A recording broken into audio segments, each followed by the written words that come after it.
Hello friends, what's up. This is me Manas again. मैं आपके लिए फिर से और एक लेक्चर लाया हूँ जो हम लोगों का मॉडर्न हिस्ट्री ऑफ इंडिया का पार्ट है। बेसिकली ये लेक्चर मैं क्लास 10 लेवल में भी पढ़ा रहा हूँ जो, और बेस उसी का ही है, एनसीईआरटी का, नेशनलिज्म इन इंडिया। तो इस वीडियो को मैं दो पार्ट में भाग कर रहा हूँ। तो आई होप आपको वो दोनों पार्ट आप देखेंगे। और अगर वीडियो आपको अच्छा लगता है तो आप इसको प्लीज़ लाइक कीजिए, शेयर कीजिए। और अगर कुछ डाउट या क्वेरी है तो प्लीज़ आप you can contact me. Thank you. तो चलो हम लोग स्टार्ट करते हैं। तो बेसिकली हम लोगों का स्टार्ट चैप्टर होता है कि नेशनलिज्म इन इंडिया।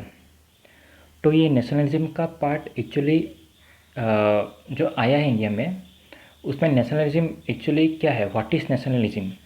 तो पहले हमको नेशनलिज्म का जो मीनिंग है, द मीनिंग ऑफ नेशनलिज्म, वो हमको जानना है।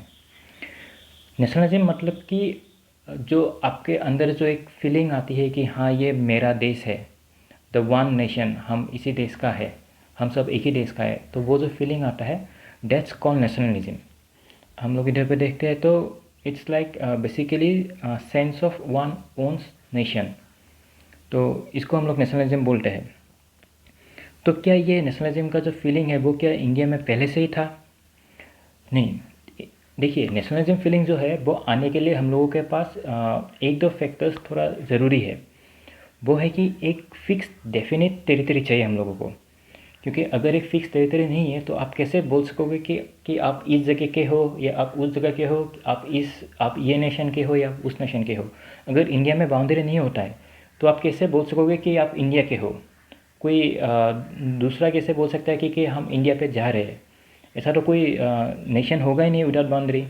तो पहले क्या था, जब राजा महाराजाओं का जब ये ज़माना चल रहा था तो उसी टाइम पे जो एक्सपांसन पॉलिसी था राजाओं का, तो वो जितना हो सके अपने टेरिटरी को एक्सपांड कर रहा था। तो they didn't have a fix, क्या बोलते हैं उसको, एक टेरिटरी नहीं था। हाँ, जिस राजा के अंदर जितना भी टेरिटरी है, उस टेरिटरी के अंदर जो भी हम लोगों का जो आदमी रहता है तो उसका शायद उस टेरिटरी के लिए एक फीलिंग रहता है। लेकिन जो अलग टेरिटरी में रहता है उसका उससे कोई लेना देना नहीं था उस टाइम। तो सपोज़ मैं आपको बोल रहा कि जब अकबर के टाइम जब वो नॉर्थ इंडिया में था तो उसके अंदर जितना भी टेरिटरी था, तो उन लोगों का आदमी जितना भी था, तो उन लोगों का आदमी उस टेरिटरी को लेके ही like they were happy. But they had nothing to do for the territories that are means in the southern part of India। जो सातवाहना डायनेस्टी है या कुछ ऐसा डायनेस्टी है, तो उन टेरिटरी का they have nothing to do. जो जैसा है जैसा उसको रहने दो, कोई भेदभाव नहीं है उसमें। तो ऐसे हम लोगों का जो इंडिया था, तो we are not getting that nationalism feeling. तो वो आया कैसे बाउंड्री? एक्चुअली जब British when they came to India, वो लोग तो आया, ठीक है, वो अपना टेरिटरी पूरा होल ओवर द इंडिया, वो अपना टेरिटरी वो स्प्रेड कर चुका था। और वो लोगों ने लकीली एक छोटा ही सही, but they have given A boundary, they have given A fake like boundary कि दिस एरिया इज़ आवर्स। तो with that kind of situation, a feeling for us that came in that like we belong to this amount of territory, the Indian map which we see today. Earlier the map was much bigger, like we had Afghanistan also in our territory, then we had Nepal, Bangladesh, वो सब हम लोग के territory में ही था।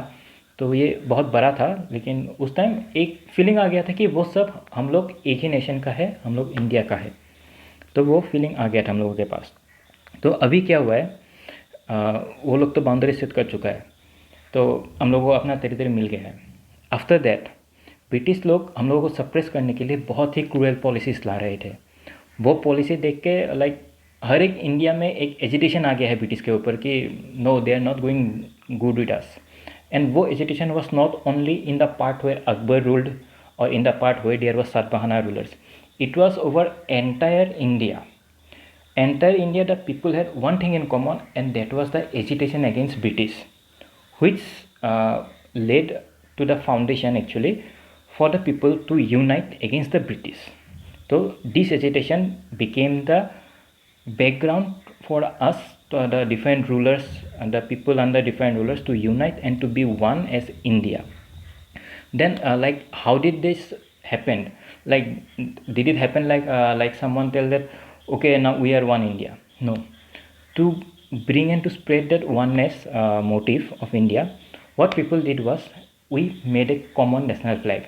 The national flag, it has a history. It was of different no the pictures were different and the main aim was different of the national flag. I would surely teach that how the evolution of our national flag took place in a different video, but for the time being we had one national flag, and wherever we are now, if we are in India or we are outside India, when we see that national flag, like we feel the proudness that we belong to India. That proudness, that feeling that we have is called the nationalism feeling. And not only the national flag, our national anthem, our national symbols, no, all those, these are common thing to everyone. All those common thing to an entire place that brings, that holds together the entire nation. India being a very vast country, all those things hold us. So with this we had the idea of nationalism and it started.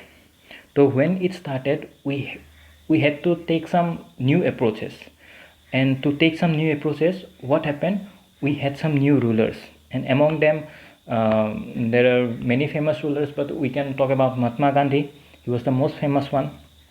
Fine. So let's see like what happened. So when the first world war happened, did it affect our India? See, the first world war effect, the first world war was between in the Central Powers and the Allied Powers, the Ottoman and the British, you can say, for the time being. So what happened? The Central Power they lost, but how does it affect India? See, when the war was fought, it's not only fought like we are fighting a war. You need money, you need revenue, you need bullets, guns, manpower, territory. Now you need lots of things. And how are the things like the people are going to get? Not just like they have a lots of things for that. They have a lots of stock for and war. They need the things. To where they are getting it is they are taking it from the territory on which they are ruling. And in such case, our India at that time was being ruled by Britishers, and so they exploited us in that scenario, and it affected us economically and even politically. Let's see how. See the effect of World War One in India. How does it affect it? Firstly, it created an economical and political imbalance. See, the term economic and political itself is a very big term. How can it create an imbalance? Now see, let me explain you like briefly. Economic imbalance was created because money was needed to the British, and they are taking the money from India. So we are getting poorer and poorer day by day, which made us an economical, which gave us the economical imbalance. And in political sense, how can we say that? See, when the war is going on and there was some general in India, and due to the requirement of the war, he was called back to the war. In his place, some new general came who had no idea what was going on, how it was going on, and he himself started giving his own like political ideas and something new with which people are not accustomed. So in such case also there is a political problem, no political difficulties India were facing. So those things started. Again, what happened? The war isn't fought like empty-handed. You need money. So for that money, they have taken some defense expenditure. The Britishers, they asked for defense expenditure, and how they took it? They didn't take it directly. They took it in terms of war loans. They took it, or like they increases the tax on different things. And even when like they realized that only increasing the taxes isn't sufficient, they did what? They increased the price of the essential commodities like the food, the water, if they are buying some. So they have increases those price, and those price they increased to such a height that during the late time of the war, it became twice the original price. So that was also a problem which created the agitation. The economical and political, which I said, that created the agitation. The increase in defense expenditure created the agitation. Then what happened? Only having money and bullets and gun with no people to fire can't win a war. So they need people, they need the manpower. and Britishers didn't have a huge amount of population that they can fight the war. So what they did to have a mass to to fight the war, the people, they took it from the territory they are ruling, and from India they took it forcefully. It's not like that the Indian people were afraid to go to a fight, but since it was not their fight and already Indian people were against like the Britishers, they are already agitated, they didn't wanted to fight for them, but they were forcefully taken. And once they were forcefully taken, it increases the agitation to a very high level. Again, there's the natural factor that added up was the crop failure. So what happened at the time, the amount of rain, it was less, and moreover, as the laborers, the forced soldiers that had been taken from the Indian people, they are young people. So as the young people were being taken, the old cannot plow the field or they cannot grow crop much. So with that less amount of things, the food production, it decreases, and that created a very bad situation for India because there was no crop. So that was again a agitation who indirectly affected the British. And again there was influenza epidemic at that moment. See, this time during your APSC or UPSC, like you will face that question. It's a very common question. I think it might come today in during this exam, is that the difference between epidemic and pandemic. Please go through it. What's the difference between epidemic and pandemic? And please write it in the comments. Let others know and spread the news. And anyways, let's come back to the chapter. So what happened is that all those things added up, and people get agitated, and the agitation, it increased. So at that time they need a leader, and they got the leader in terms of Mahatma Gandhi. So how did Mahatma Gandhi came to India? See, Mahatma Gandhi came to India in 1915. Before that, he was at South Africa, where he was fighting a non-violent war by his own terms called the Satyagraha, which was against the racism of the people. The act was Asiatic Registration Law, and it was a non-violent protest, and he got a very big success in that protest. So with that success, he came back to India on January 1915. And when he came back, he looked at the situation of India. He went to the place to see the different situation at different places, and he observed everything. And then he thought of giving India the upper hand, or giving India a chance by his own experience, and he tried to launch the Satyagraha movement in India. Before going to Satyagraha movement, let us understand what is Satyagraha. The Satyagraha, if we segregate the term, we get two terms. One is Satya and what is Agra. Satya means the truth and Agra means to hold firm.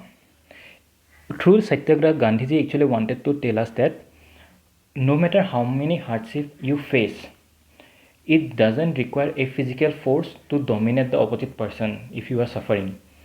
Only if you can make him realize the truth and the power of the truth, then only you can end your suffering. Or else, if you physically suppress the other people, you can only suppress them until and unless you have the strength to suppress them. But one day when your strength is going to run out, they are again going to rise. So that could never be the root of any solution. So just to give a permanent solution, he wanted to launch Satyagraha. So how did he launch Satyagraha? He launched Satyagraha in India in different parts. Let's see how he did it. So in India, where did he start Satyagraha? See, all those the points which I am giving you right here, all those contains a big lecture. Like if you are preparing for civil service exam, then obviously you need to learn in details. So for the time being, for this chapter, I am giving you a short comprehensive note. If you like my video, then please comment me. I'm going to make other videos on each and every topic with a clear note and better understanding. So let's say the first incident, that was Champaran, and it was in Bihar. So what happened there was that there were indigo planters there. So indigo is basically a plant that gives us the blue color. So before artificial colors were not made. So the Britishers forced the peasant to do indigo planting. And with that indigo planting, the disadvantage was that the land, the quality of the soil, it degrades to such a level that no other crops can be grown. So at that time, during 1916, when the artificial colors were developed, so Britishers said the peasant that no need more to grow indigo plants. You carry on something else and give us revenue. First they said like that. The problem was that even though Indian the planters, the peasant, they tried to grow crops, they were not able to grow any crops because already the soil has been degraded. So what they did, they complained the Britishers, and the Britishers said that okay, we will compensate you, and they did compensate, but to a very minimum amount, which was not even sufficient for the peasant. So they called Mahatma Gandhi. Gandhiji went there, he looked at the situation, and there he launched the Satyagraha movement for the Champaran, Bihar, and he was successful. He wasn't successful like he didn't got the return of 50% of the total amount, but he could increase the amount to 10% at least. So that's a success. After that, he went to Kheda, Gujarat in 1917. See, all these incidents are occurring serially. Gandhiji came on 1915, Champaran on 1916, then Kheda on 1917. So it's easier for you to remember. So in Kheda, what happened? I said you during World War there was crop failure. When the crop failed, the peasant, they didn't have the money because they cannot sell the crops, so they are not getting any money. But they were supposed to pay the same amount of revenue to the landlords or those who are taking the money, and they could not face so. So Gandhiji came here and he started the Kheda Satyagraha to less the revenue. Because of crop failure, they started to less the revenue. Then the incident what happened was Ahmedabad Gujarat mill. So in this case, what happened? Gandhiji didn't protest against the Britishers directly. He protested the owners of the mill who were paying very less to the laborers, and not even sufficient amount of food was given to them. Neither they were allowed to have the sufficient amount of rest.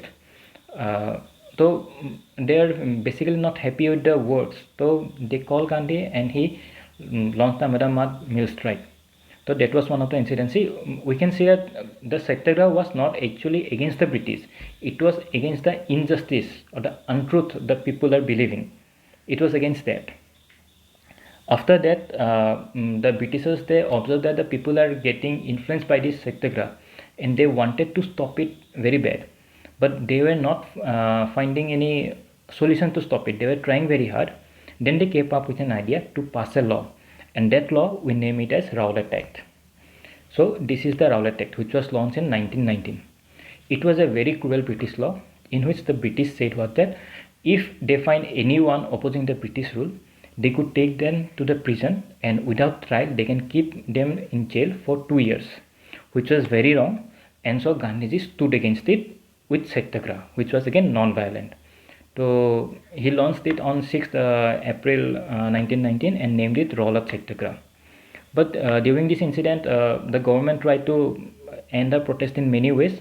But what they did was, one incident in Amritsar, they started firing, which agitated the people and they became violent.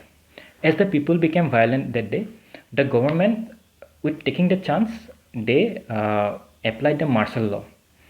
So what happened after the martial law was a very tragic incident which we came to know as Jallianwala Bagh massacre. Let me tell you what was it. So as the martial law was imposed, Indian people, they didn't know actually what was happening. क्या हो रहा था उनको मालूम ही नहीं था.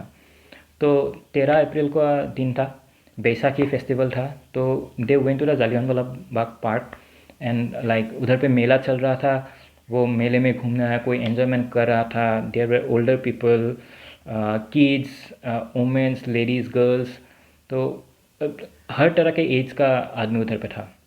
तो क्या हुआ, वो लोग जब आए बैसाखी फेस्टिवल में, उधर पे एक दो जगह पे छोटा छोटा प्रोटेस्ट था, बट वो भी वेरी वेरी छोटा and like very peaceful protest. Then what happened when the people came, वो लोग गए जलियांवाला बाग में. उस टाइम एक्टिंग जनरल हम लोगों का जनरल डायर था. वो टुक द चार्ज. वो उन लोगों को जलियांवाला बाग के अंदर लेके गया. उसने जो दरवाज़ा था, एक ही दरवाज़ा था, वो बंद कर दिया और उनके ऊपर गोलियां चला दी. इतना आदमी मरा और इतना दर्दनाक सीन था. मैं आपको इधर पे एक पिक्चर है, मैं आपको दिखाऊंगा अभी. It was so horrible that people अपना जो जान है वो बचाने के लिए वो लाइक एक कुआं था उसमें कूदना शुरू किया, लेकिन वहाँ पे इतना आदमी था कि जो भी कुआं में कूदा वो ऊपर का जो प्रेशर आया एक के ऊपर गिरा था, उस प्रेशर से नीचे का आदमी वो सब भी मर ही गया। तो इतना वायलेंट था वो। ये इंसिडेंट होने के बाद ये इंसिडेंट का खबर पूरे भारत में फैल गया, and people all over the India again get agitated and they started getting violent again. Mahatma Gandhi on this incident, he felt very bad that this incident actually happened because people became violent when the firing at Amritsar started, and because of that result today this Jallianwala Bagh massacre happened. He thought like that, and for this he ended the Satyagraha. But when he ended the Satyagraha movement, his followers were not happy, but ultimately he ended the Satyagraha movement. See, this is the Jallianwala Bagh. Let me give you a better picture. See, this is the only entry gate which was blocked by General Dyer. These are the army men. See, in 2 rows there are army men standing, and they open fired at everyone. People tried to climb the wall, they couldn't. Here is also a wall, and here is also a wall, so they couldn't climb the wall. See, you can see here how they are fighting and how people are falling. See, this is the well I was talking about. People jump to the well, and see with how much crowd, so much crowd jumping in the well, how will they survive? This is the well in here. So this is a very tragic incident. It shouldn't, like, it's a very tragic incident in the history of India, I would say. So with this, Mahatma Gandhi ended the Satyagraha movement. Then what happened? There was the Khilafat movement in 1919 itself. Then before coming to Khilafat movement, let me say how it started. During the World War I, the Ottoman Empire, they lost, and their leader was Khalifa, who is not only the leader of Ottoman Empire, he was a spiritual leader for the Muslim people also. And after the defeat in World War I, a rumor spread that the winning party is going to sign a peaceful treaty, which was a very disrespectful treaty for the Khalifa and the Muslim people. So they became very agitated. And who was the winning party? They were the partners of the British. So thinking about that, in India, they started a Khilafat committee which was formed on Mumbai, March 1919. So what happened? Taking that advantage, Mahatma Gandhi thought that, okay, let's do one thing. The Muslims are now also agitated. We Hindu are already agitated. So let's join hands. Let's bring the unity, and let's go and end the British rule for good. And he joined the Khilafat movement, which was led by Shaukat Ali, Muhammad Ali, and Abdul Kalam Azad. He joined those, and then they started planning how to overthrow the British and all. And with this, in the Calcutta session in September 1920, they gave the idea to launch a non-cooperation movement. So with this, I would like to end this first lecture of how actually the non-cooperation movement is started. Now after this, in my next lecture, we are going to see that how actually non-cooperation movement it flowed and how it ended. So with this, I would like to thank you all, and again I would like to say that please do like and share my video. If you like it, please let me know. If there's any correction or if you want something else, please let me know. I'm always there for you. Thank you.